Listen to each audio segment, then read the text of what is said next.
ikaze nanone kandi none nshimishijwe kuba mbanye nawe muri aka kanya. Ni inkuru ya Gihozo nyine episode ya 5. Twari twitegereje turi benshi, kadukomeze. Jacodu Karivano ndi umuntu w'umugabo, gusa ahangaha nari mfashwe n'ikiniga, amatsiko ari menshi. Wibuke ko ari inkuru Gihozo ari kutuganiriza. Gihozo arakomeza ati, nagiye umuhanda wose ndeba telefoni mfite agaciro kayo, manuka gato ku bakomisiyoneri. Uwo munsi isoko ryari ryungutse, ibicuruzwa bihendutse, babonaga abanyamideri ku mbuga nkoranyambaga. Imyenda yose narayigurishije, nsigarana iyo nari nambaye hamwe n'agapantaro nahawe n'abashoramari. Naguze agatelefoni gato, ubundi nimero z'abagabo bose banyuze hagati y'amaguru ndahamagara. Bamwe bakanyibuka, abandi nkasanga baranyibagiwe. Aho nasenyeye ingo nkumva zarongeye zirakomera. Abo nari nzi ko ari abasore barashatse. Uwo munsi umutima wuzuye agahinda, nibaza iyo ndaya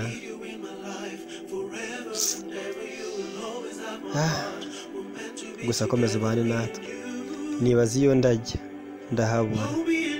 Uwari umukobwa w'ibiciro n'agaciro yahindutse umukobwa wambara incocera. Nafashe amafaranga make nari mfite muri icyo gicuku, ninjira akabari ndeba wenda ko hari n'umugabo wamvugisha. Naguze irya mbere, niyongeza irindi, burinda bucya nta n'umwe uramvugisha, yewe nta n'uwandebye n'irihumye. Bwari bwo bwa mbere bimbayeho kuva igihe natangiriye uwo muburagasani w'umwuga. Bansohoye mu kabari nasinze cyane, isoni zari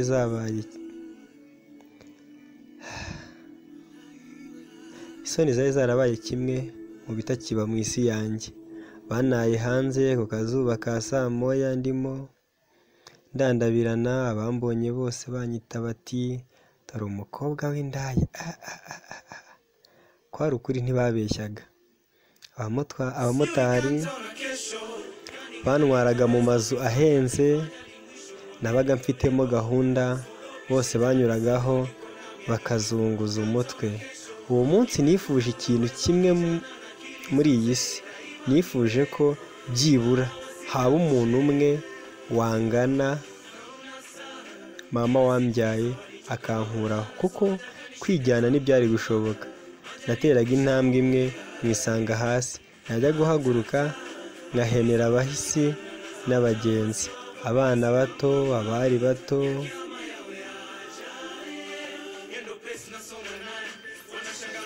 Abari bato bo barwanira gukora ku mwenda w'imbere wanjye.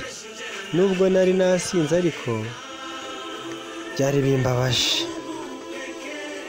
Abagore bo muri uyu mujyi batandukanye n'abo mu cyaro.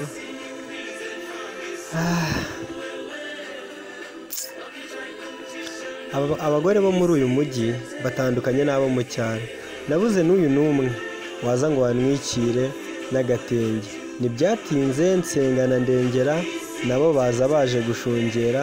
Sinari kubareba ngo mbamenye. Uwo munsi namenye icyiza kitabi. Nsengana ndengera, nta soni nta bwoba. Baraje baransanga, numva ibiganza binkozeho bije kungirira impuhwe. Bamfashe uko bashoboye. Abahungu b'abanyarwanda b'abakene nta n'aya moto bari bafite. Nsenga yanyuze muri abo bantu banshungereye nk'umwana w'umuhanda. Sinzi uko yabigenje, abazanye inoti ya 5. Banegera gutyo banjyana mu kavumo kabo. Ni Code TV ugikurikiye, ni Jacodu Karivano. Asante na kubukimurikiye n'iby'agaciro. kandi ukoze subscribe ntacyo bitwaye, just ni ugukandaho ntacyo bitwaye, tugakomeza tukibanira mu nkuru z'ubutaha zizakurikira. Akamatera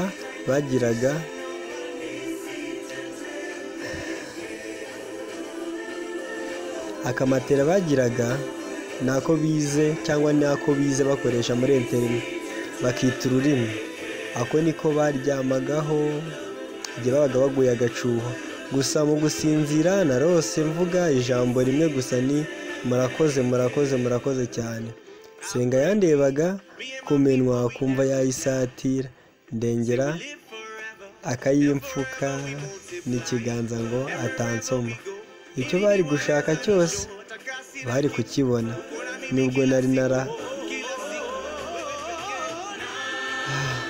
Nubwo narabahaye ibyo kurya, ariko numvaga mbagiyemo ideni ntazabasha kwishyura.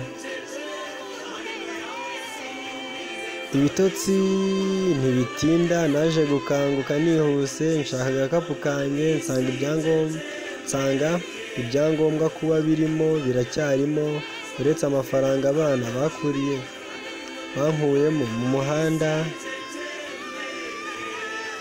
Ntacyo byari bintwaye.